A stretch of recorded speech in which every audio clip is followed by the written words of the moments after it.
The 19th conference of the Commonwealth Education Ministers Conference began today. Its theme, Quality Education for Equitable Development, Performance Paths and Productivity.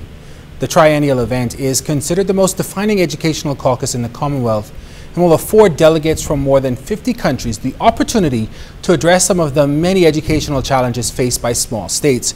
One of the main objectives is to analyze education and assess the needs of youth. To that end, the CCEM Youth Forum was officially opened today, and it also serves as the inaugural Commonwealth Students Association meeting. As Janae Noel Ferguson tells us tonight, it is hoped that at the end of the conference, students, as the primary stakeholders, would have increasing engagement with policyholders. The Youth Forum hopes to get the ideas of young people to build human capacity and develop a strategy for youth in the Caribbean. Youth Sports and Culture Minister Dr. Daniel Johnson says it's no secret that youth around the world are taken for granted. Young, black, dynamic, dangerous, noisy, beautiful, big people, they're scary, you know. But you have to be more than what people can see.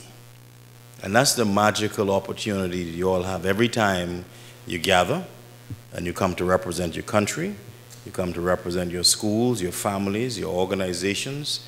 You all are going to be citizens of the world. Minister of Education Jerome Fitzgerald was on hand for the soft opening of the exhibition, which will be officially opened by Prime Minister Perry Christie on Tuesday. This is a significant display that allows for cross-border collaboration and exposure. It provides a hands-on experience as well as networking opportunities that you can introduce in your respective countries, resources that you can use that add value to the educational product that you offer at home. Janae Noel Ferguson, ZNS Network News.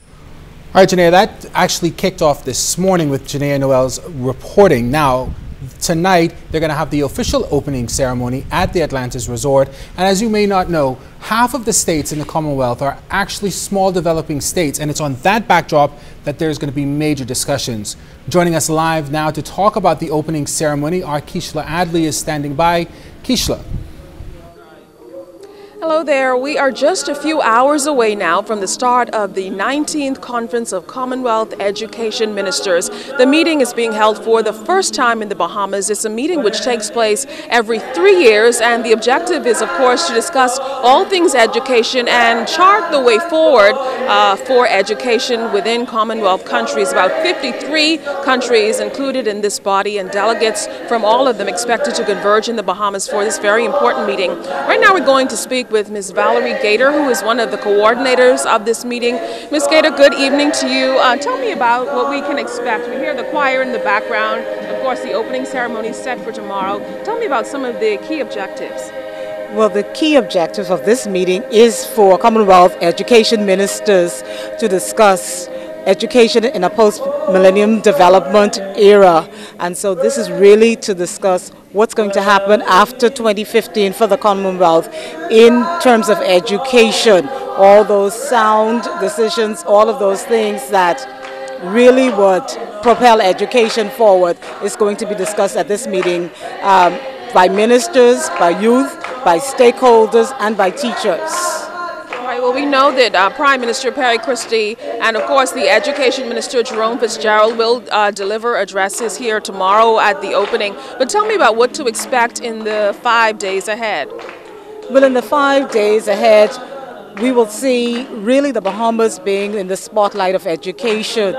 We have presenters from the Bahamas, we have speakers from the Bahamas, we're showcasing our culture, and so it's really a fantastic time. And I think what Bahamians need to appreciate that so many persons made such a great effort to be here for this conference because it's in the Bahamas.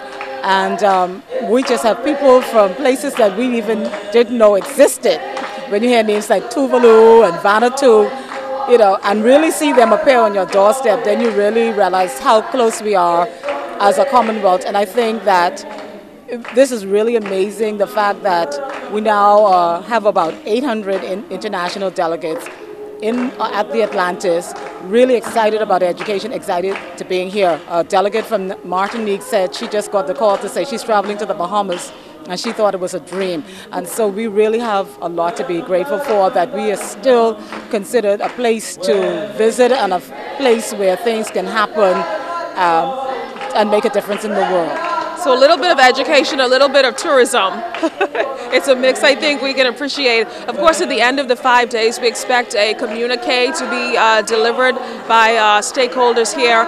But for now, that's it from the Atlantis Resort, the site of the opening of the 19th Conference of Commonwealth Ministers. I'm Kishla Adderley, reporting from the Atlantis Resort.